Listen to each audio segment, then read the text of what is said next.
kulay kahel. Masaya siyang naglalaro ng kanyang paboritong laruan. Isang maliit na bolang may kampanilya. Ding ding ding! Ang saya-saya ko! Ito ang paborito kong bola.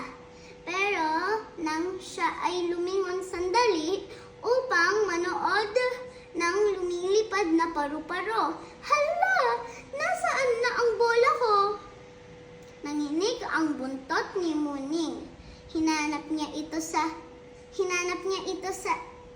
ilalim ng damo, sa likod ng puno at sa tabi ng ilog. Wala! Nawawala talaga! Paano na yan? Wala na ang bola ko. Habang umiiyak si Muning, lumapit ang kanyang kaibigan si Bunso. Ang batang may dalang tinapay. Muning, bakit ka malungkot? Nawala ang bola kong may kampanilya. Ngumiti si Bunso at sinabing, tara, tutulungan kitang hanapin. Sama-sama nilang hinanap ang bola.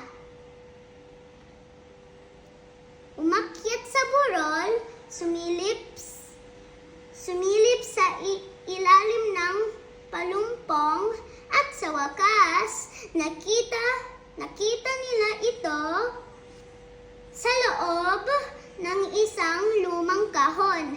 Yehey! Salamat, Bunso! Ikaw ang tunay kong kaibigan.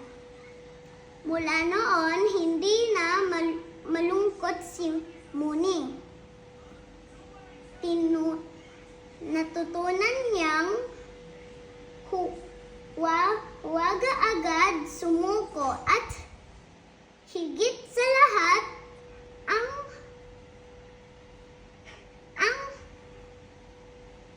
ang halaga ng tunay na pagkakaibigan. Ang kaibigan laging nandyan. Thank you po.